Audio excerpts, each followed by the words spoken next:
अस्सलाम वालेकुम, मेरा नाम मेहर है। आज मैं आपको अपनी फ़ैमिली के बारे में और अपने बारे में कुछ बताने जा रही हूँ। मेरी जब शादी होने वाली थी तो मैं बहुत अपसेट होती थी, मैं बहुत परेशान होती थी कि पता नहीं मेरी अपने हस्बैंड के साथ बन सकेगी या नहीं। ऐसा ना हो कि हमारी लड़ाई झगड़े शुरू हो जाएँ, पता नहीं हमारी अंडरस्टैंडिंग डेवलप हो सकेगी या नहीं। वो डिफरेंट मिजाज का, मैं डिफरेंट मिजाज की, अल्लाह करे हम खुश रह सकें। फिर मुझे कुछ ऐसे गाइडलाइंस चाहिए थी, ऐसे गाइडेंस चाहिए थी कि जिनको मैं अडॉप्ट करके अपनी लाइफ को स्मूथ और कामली स्पेंड कर सकूं।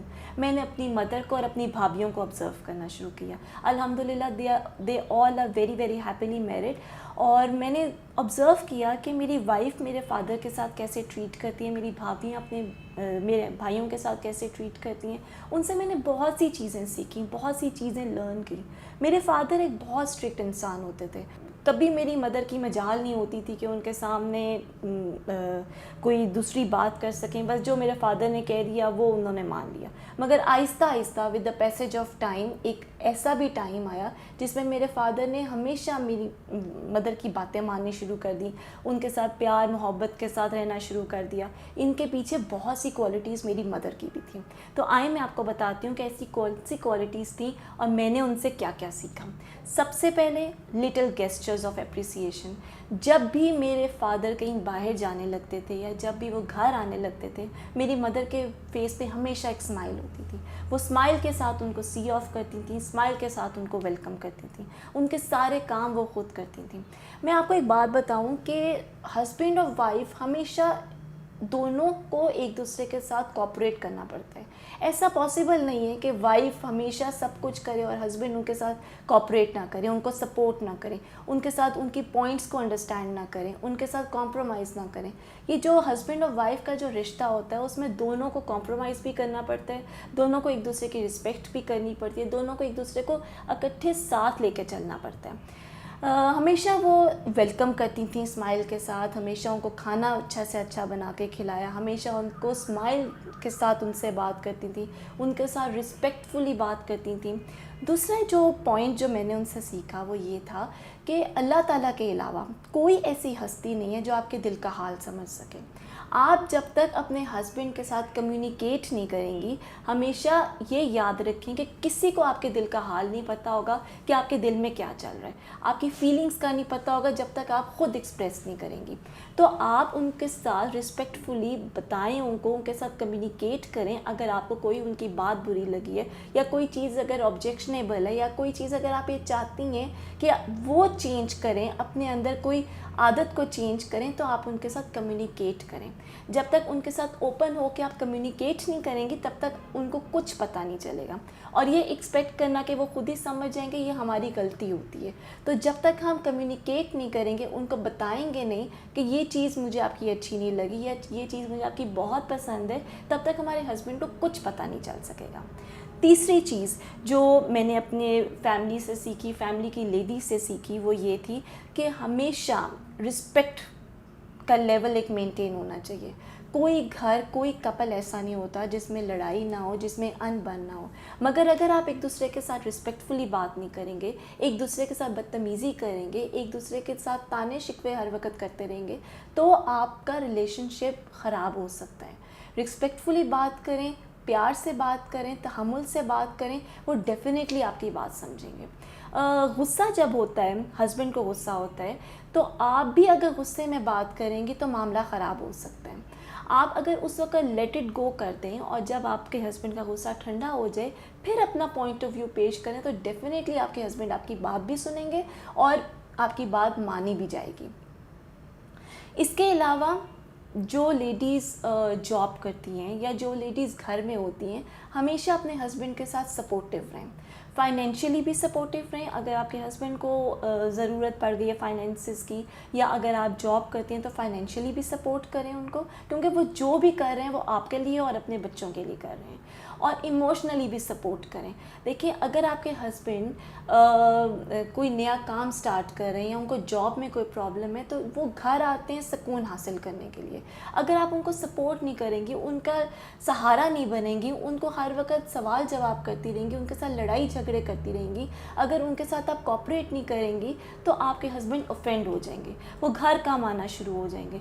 तो सपोर्ट करें उनको इमोशनली भी उनका सहारा बने, उनको तसल्ली दें कि एक दिन सब ठीक हो जाएगा, ये परेशानियाँ आर्जी हैं, आप हिम्मत से काम रहें, मैं आपके साथ हूँ, हमारे बच्चे हमारे साथ हैं, तो आप परेशान मत हो। देखिए ये जो जुमले होते हैं ना, यही सब कुछ आपके हस्बैंड के लिए होते हैं। तो अगर आप एक सहारा बनेंगी, उनको मोटिवेट करेंगी, तो आपके हस्बैंड आपके साथ बहुत अच्छा रहेंगे। उनको पता चल जाएगा कि मेरी वाइफ मेरे साथ हैं और मेरी वाइफ मेरी बेस्ट फ्रेंड है। अपने हस्बैंड की बहुत अच्छी साथी बने, अपने हस्बैंड की बेस्ट फ्रेंड बन जाएं, उनके साथ क्राइम पार्टनर बन जाएं, जो उनके इंटरेस्ट्स हैं उनमें अपना इंटरेस्ट लेना शुरू करते हैं। ज़रूरी नहीं होता कि हमें उनकी हर चीज़ अच्छी लगे, उनके हर इंटरेस्ट में हमारा इंटरेस्ट हो, मगर रिलेशनशिप डेवलप करना है, अच्छा रिलेशनशिप डेवलप करना है, तो उसके लिए थोड़ा थोड़ा उनके इंटरेस्ट में अपना इंटरेस्ट डेवलप करें।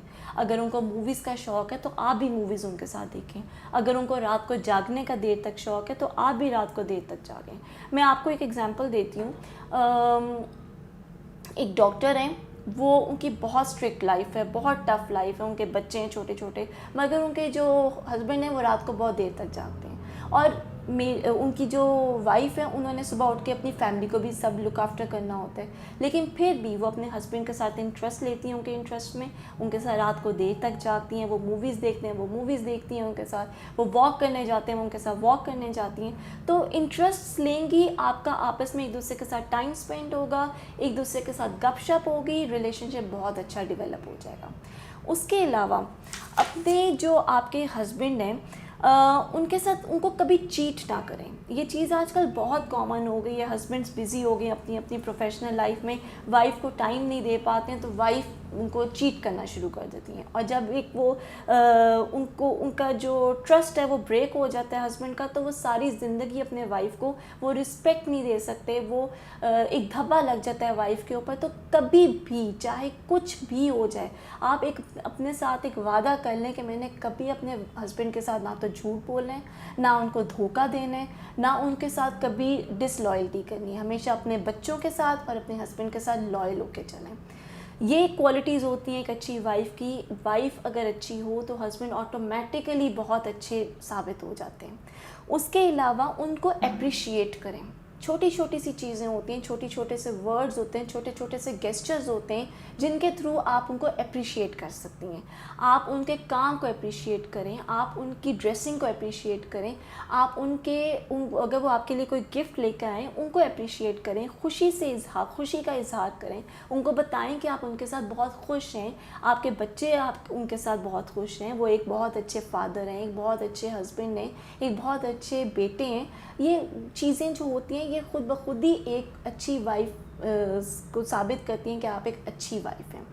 अच्छा, उसके अलावा अगर आप कम्युनिकेट कर रही हैं अपने हस्बैंड से, अगर आप कोई बातचीत कर रही हैं, तो सबसे पहले उनकी भी बात सुनें, उनका पॉइंट ऑफ व्यू भी सुने। जब वो घर आते हैं तो अपने मोबाइल्स को, अपनी दूसरी एसेसरीज़ को साइड पे रख दें। आपके हस्बैंड आपकी प्रायोरिटी हैं, वो सारे दिन के बाद आपके पास आए हैं, आपके पास घर पे आए हैं, आपके साथ टाइम स्पेंड करने आए हैं, तो आपकी सारी प्रायोरिटीज़ सेकेंडरी हो जानी चाहिए और आपके husband should be your first priority.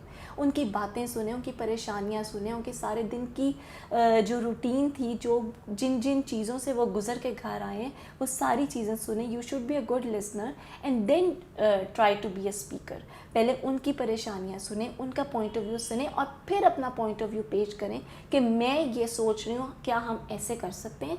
Definitely वो आपकी बात को भी प्रायोरिटी पे रखेंगे। Last but not the least, which is very very important, उनको स्पेस दें। वीकेंड्स पे उनको कहें कि वो अपने फ्रेंड्स के साथ भी टाइम स्पेंड करें। अगर आप हर वक्त उनको फ़ोन करती रहेंगी दिन के टाइम, जब वो ऑफिस में बिज़ी होंगे या अपनी बिज़नेस मीटिंग्स में बिज़ी होंगे, आप अगर उनको बार बार फ़ोन कर करके चेक करेंगी तो वो ऑफेंड हो जाएंगे, वो आपसे तंग आ जाएंगे, वो आपका फ़ोन उठाना बंद कर देंगे। तो उनको स्पेस दें, उनके ऊपर ट्रस्ट करें। वो जो भी बाहर कर रहे हैं, जो मेहनत करें, जो हार्ड वर्क करें, वो सिर्फ आपके लिए और आपके बच्चों के लिए कर रहे हैं। उनको उनका भी हक है कि वो अपनी पर्सनल लाइफ में अपने दोस्तों के साथ मिलें, अपनी पर्सनल लाइफ में अपनी फैमिली के साथ, अपने फादर मदर के साथ मिलें, अपने पेरेंट्स के साथ टाइम स्पेंड करें, उनको स्पेस देना सीखें। और आप ही के हैं, आप ही के पास वापस आएंगे। तो ये कुछ चीज़ें होती हैं जो मैंने अपने पेरेंट्स से सीखी, अपनी भाभीयों से सीखी, अपनी फ्रेंड्स से सीखी। आई होप आप भी ये चीज़ें अडॉप्ट करेंगे। अगर आप अडॉप्ट करेंगे तो आई मेक श्योर, आई बेट कि आप एक बहुत अच्छी वाइफ साबित होंगी। Thank you so much.